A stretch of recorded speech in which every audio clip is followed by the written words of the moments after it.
We're here to bring a new type of news show. New insights, new styles, and new topics every day. We are News Generation.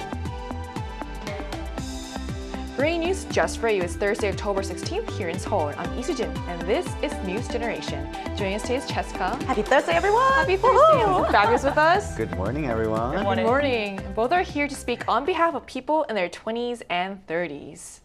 So we're almost at the end of the week, and today happens to be World Food Day, a day that reminds us of the importance of making sure everyone has enough to eat, not just today, but every day. It's a moment to reflect on the challenges millions of people face around the world when it comes to food access, nutrition, and sustainability. So today we're going to take a closer look at the story behind this day. But before we do that, what exactly is World Food Day? Why has it become such a significant occasion globally, Jessica? Yes, and it is actually today, October 16th, and annually the world marks World Food Day, which is designated by the United Nations, and it serves as a reminder that everyone, regardless of where they live, has the basic right to proper nutrition and safe access to food. Now, this day really calls on the global community to reflect on food security and really take concrete actions to ensure that no one is left behind. And as the global economy advances, I personally believe that this should really be the basic need that should be met, which is a fundamental right for everyone around the world to be fed properly and fully, in my opinion.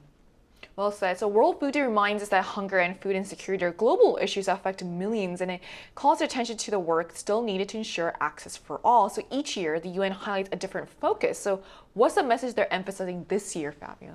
Well, this year's message is hand in hand for better food and a better future. I think it's a very fitting message with the issues that we are handling this year. Last year, for example, it was right for the food. It's our right to access food, which made a lot of sense. But I think it's also time to claim action. And that needs to happen right now in a situation where there's a lot of conflicts happening. At the same time, this year is going to be quite meaningful because it celebrates the 80th anniversary of the FAO, which is quite exciting. And well, I think it's the moment for cooperation on an international level. And for that reason, I think that they really chose the perfect theme this year. So it really is a reminder that this is a really important day for us to commemorate. Solving food insecurity isn't something any one country can do alone. It requires cooperation on a global scale. And on days like this, World Food Day help raise awareness and encourage everyone to think about how we can contribute no matter where we are. So let's take a look at the screen to learn more.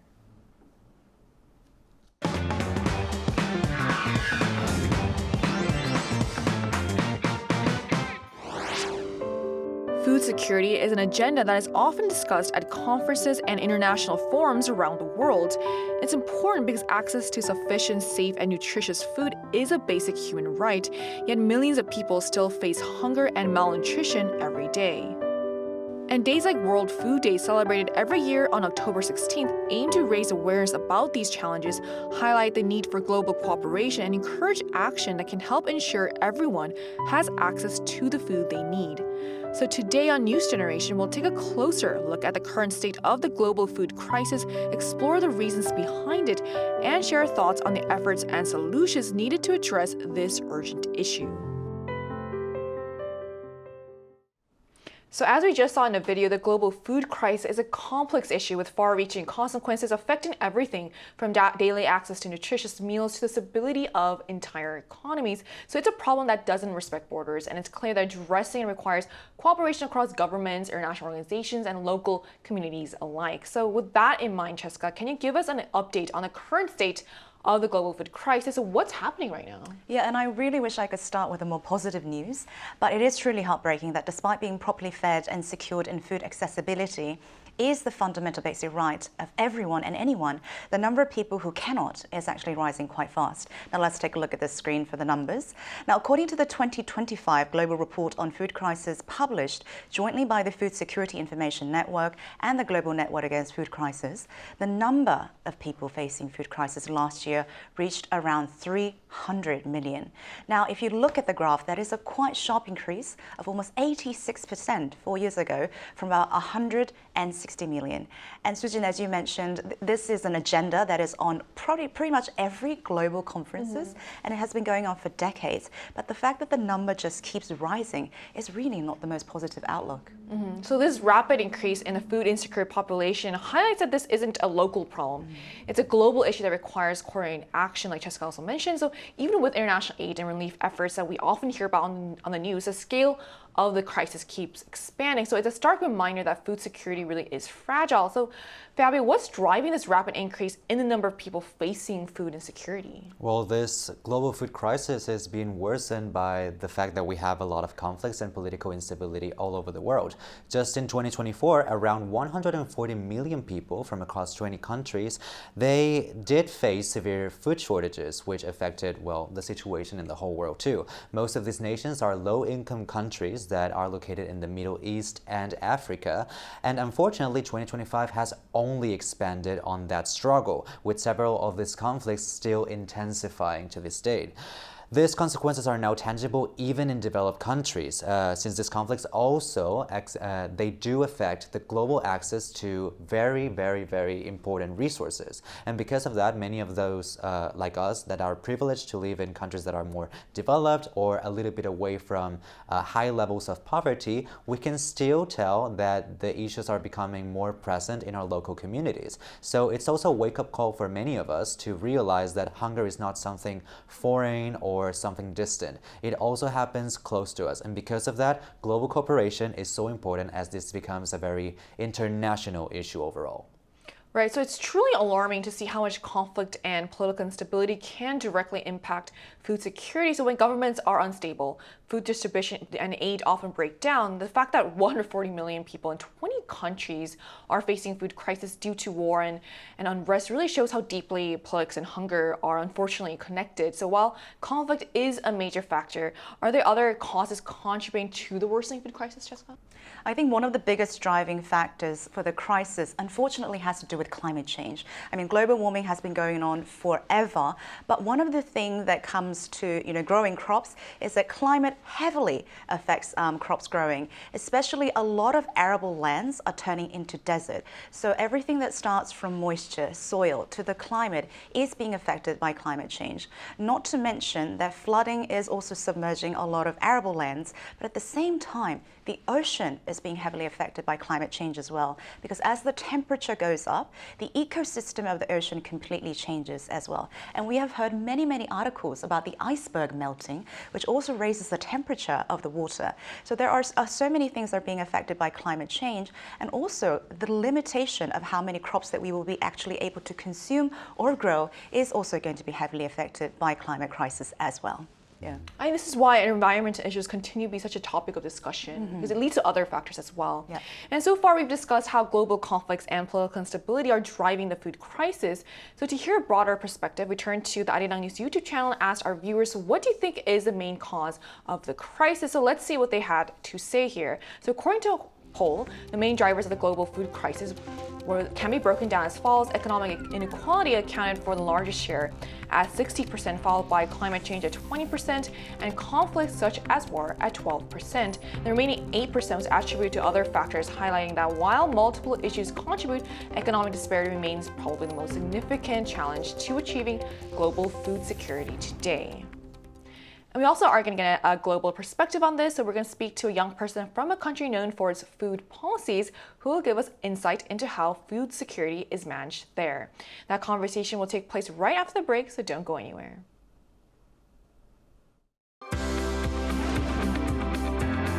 NewsGen wants to hear from you. Go to YouTube and search out channel Arirang News. Click Posts and cast your vote in the poll. Make a new type of news with us.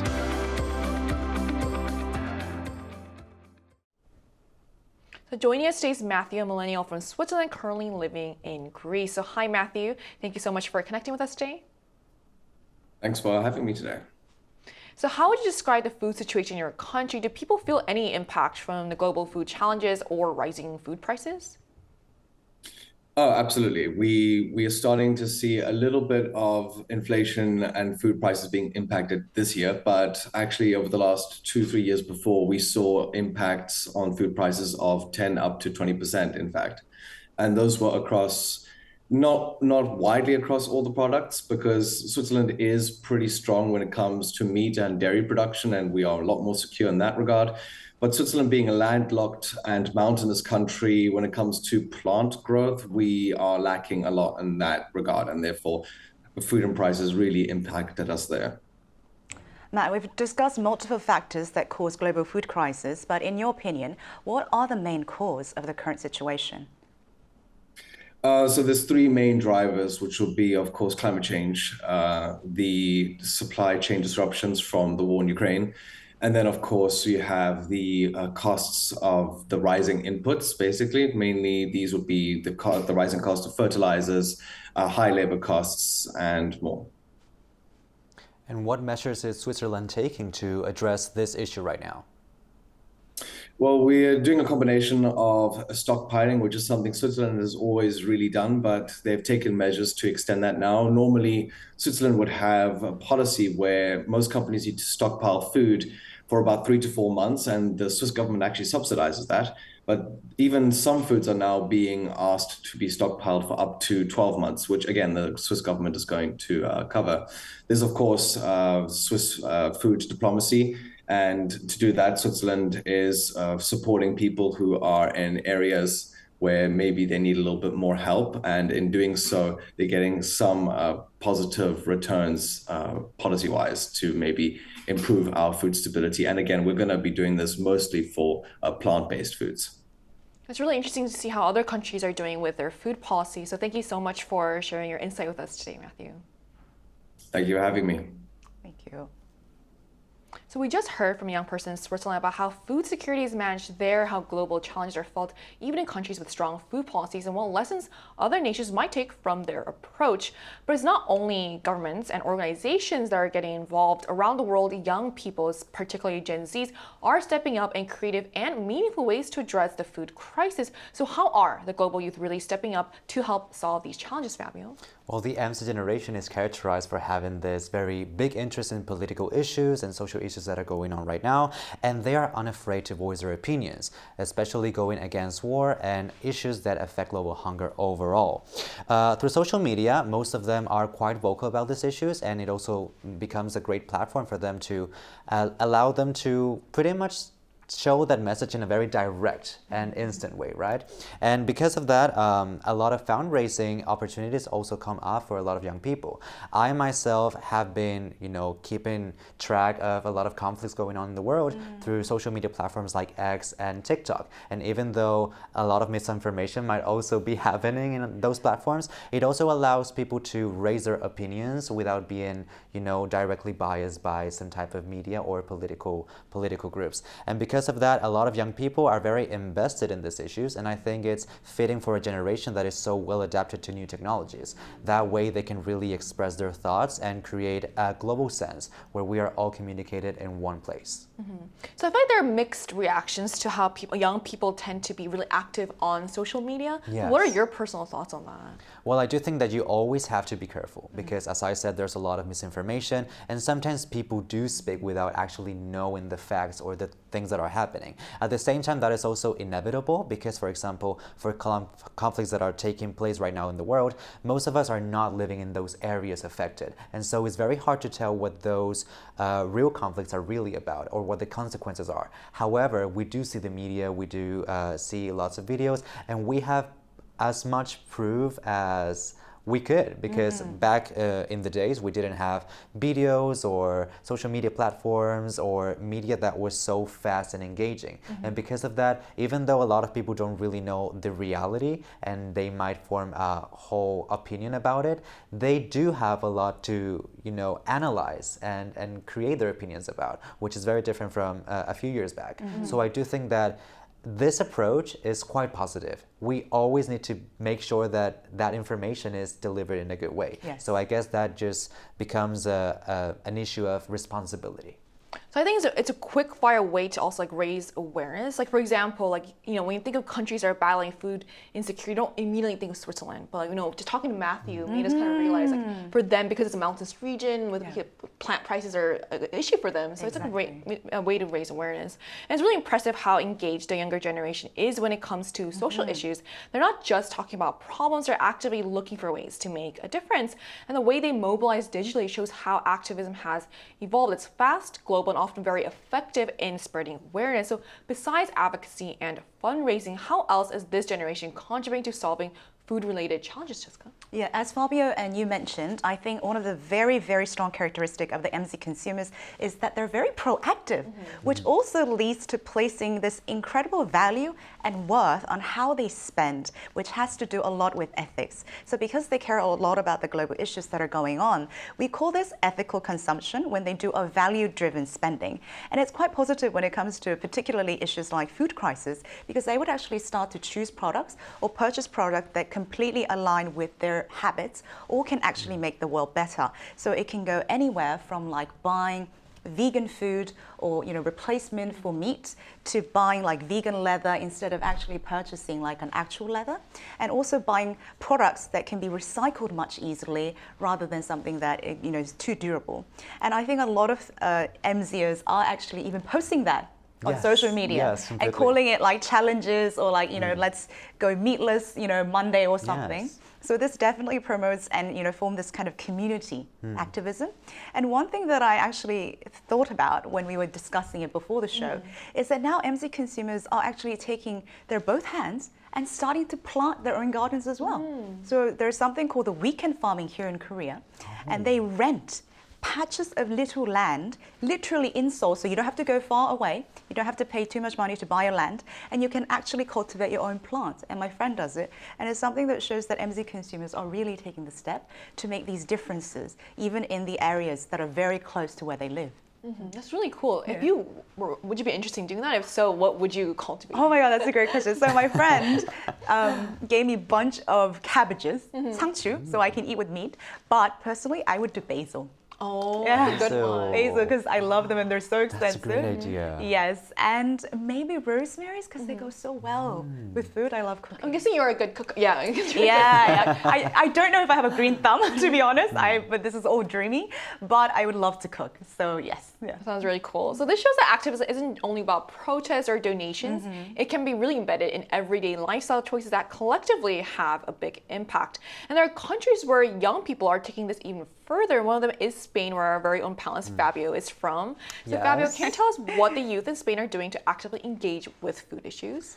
I think it's pretty well known that a lot of European countries are very environmentally friendly, at least in their policies. And that also motivates the young generation to take part in that process. Because even though a lot of the MC generation people that we have talked about, they might be quite interested in social issues, you also need a motivator. And I do think that those policies and programs that come from the government are also very necessary. Things like overconsumption or making sure that the products you buy are ethical. They come from a farming system that is not overproducing or hurting the environment are some of the measures that most of my friends back home in Spain are taking every single day. And it's also very trendy to go to restaurants that are organic. That's true. And most of all, as we have talked about some brandings and making sure that the products you buy are the correct ones, a lot of people do boycott some big companies that take part in big conflicts or things of the sort. So a lot of people are very aware of the things they buy. And at the same time, in Spain, for example, has youth-centered community gardens, which are a great idea because they bring a lot of people together, not only Spanish people, but also people from the Erasmus program, which means that they are foreigners from the European Union, but living in Spain or studying in Spain. And they are taught to cultivate and produce their own food while learning about sustainable practices. So they pretty much become these hubs where people get to share the same ideas, values, and goals that are all related to to the environmental causes. That kind of sounds similar to what Jessica, you shared about with the community weekend here, farming. right? Exactly, yeah, very similar. And just to add very quickly, I think the act of farming is not only important because you're growing on your crops, but when you actually get to farm, you realize the importance of soil and climate changes and how much effort it takes to actually grow a little patch of land and the food that you eat. So if you extrapolate that and think about the consequences of what the world is facing, then I think you would get to more be in touch with the issues that are happening right now. Yeah. Well, from what both of you said, like it's really great that people that live in the cities, young people that live in the cities can also participate. You say those communities are active in Barcelona and Madrid, right? Exactly, and even in those programs, you get this whole academic resource in the sense that you don't only learn how to cultivate, but most of the time they also teach about the practices that you should keep every single day to make sure that, you know, food waste is not happening. For example, in Spain, we have apps like Too Good To Go that allow people to get food that remains from the restaurants or shops at the time they close. So instead of paying the full price for the meal, you usually get a discounted price. You never know what you're gonna get, but at least you know that they're not wasting that big amount of food as they usually do. Well, these are all really effective policies, I feel like. So as we've seen today, the global food crisis is a complex challenge driven by conflict, climate change, and economic pressures, but it's also an issue where every action counts. From ethical consumption and reducing food waste to community initiatives like youth-led gardens, people around the world are finding ways to make a difference, and ultimately solving the food crisis requires cooperation at every level, governments, organizations, and individuals alike. And it's encouraging to see the younger generation stepping up, showing that informed, conscious action can truly help shape a better, more sustainable future for everyone. Hopefully our viewers today will be encouraged to do so as well. And that brings us to the end of today's episode of News Generation, but News Gen will be back tomorrow at 10:30 a.m. Korea time with more stories and discussions. Big thanks to Cheska. Pleasure's always mine. Thank you. And also Fabio for It joining was us. so fun to be here with you. Great to have you. And to our viewers, thank you so much for tuning in, and we hope you have the best day. We are News Generation.